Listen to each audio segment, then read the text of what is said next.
So you hear people say this all the time. You want a good foundation in handstand, but what does that really mean? To me, one of the most important foundations in handstand is our straight line. Our line is important because it acts as a blank canvas for us to build our other shapes from. It's a place you can consider as home because of how neutral it is in terms of balance. And a key factor of attaining that straight line is our shoulders. The strength and mobility of our shoulders are key elements for us to build our straight line upon.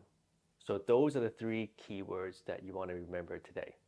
Straight line, strength, and mobility. A lot of people will tell you to push more, push harder. But if you're pushing from the wrong angle, it can only cause you to fall faster, or you're creating some kind of counterbalance, like a banana handstand, where you're arching your back a lot. So what is the right angle to push from? Well, it's a trick question because the best angle is no angle. So this is where shoulder mobility comes in, because if we're unable to raise our arms overhead without arching, then we need to improve our overhead shoulder mobility. You can check out my overhead shoulder mobility test, should be here, to see if you're open enough for the straight line handstand. And you can also check out the next video, to see what other stretches that you need to be doing in order to get that mobility and range of motion. So knowing if we have that range of motion for our shoulders to be most effective and most efficient, that would be a really good place to start. So the next part is, do we have enough strength to control and maintain a handstand? When I'm talking about strength, I'm not talking about explosiveness, but more so on muscular endurance. When we're doing a handstand hold, we're essentially holding our body weight upside down for 10 seconds, 30 seconds, minute, maybe even more, each time we're upside down. So you can imagine we're holding a barbell upside down with our body weight, and you want to have that endurance energy to maintain that strength and control with the barbell overhead and not letting it fall or topple over. So that actually requires a lot more endurance than, say, explosiveness than we think. Our whole body is going to be in use from head to toe. But a lot of that energy is coming from the extension and protraction from our shoulders and upper back for an extended period of time that we might not be used to. So when we're first starting training, it's a great idea to build strength and stability in those areas, because you can think of it as a foundation at the base of a house or building.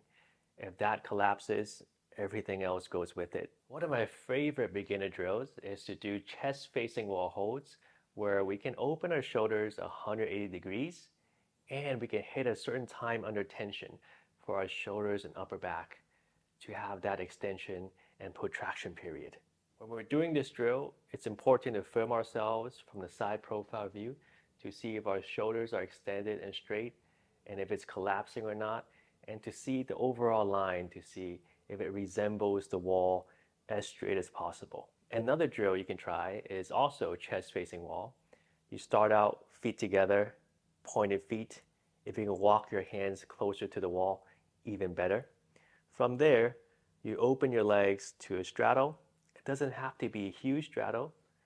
And then bring your legs back together in a straight line. You can do that repeatedly over a few times. And from there, you film yourself from the side again to see if your shoulders are collapsing and if your shoulders are moving at all, particularly if it's moving forward away from the wall. When it's moving away from the wall, it shows that there's weakness, there's collapse, and an overall inability to maintain that center, that control. Ideally, when you're moving your legs from open to close, you want the shoulders to be stable and not moving. And this is a very active participation on your shoulders part to maintain that stability.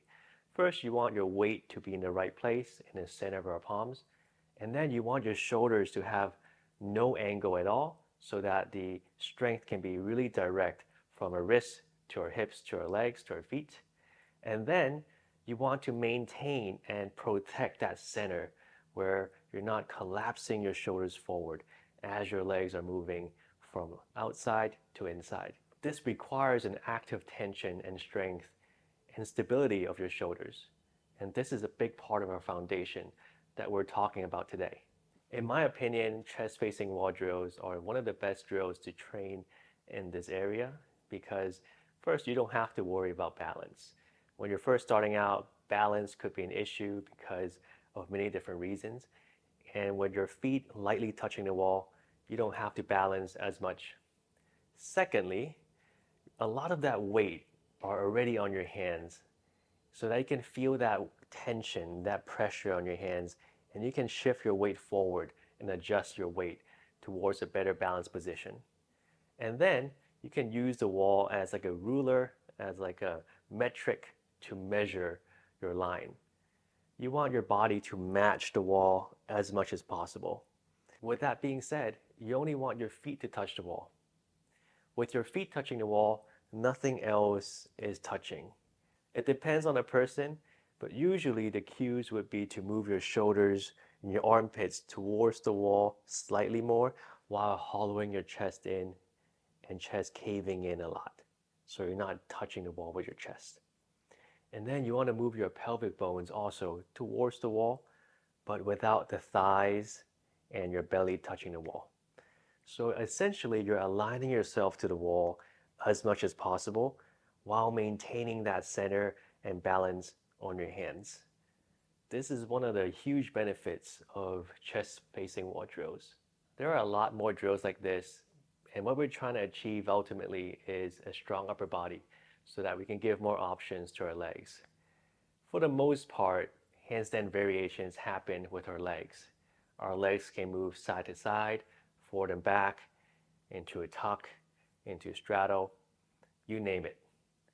But the shoulders stay the same.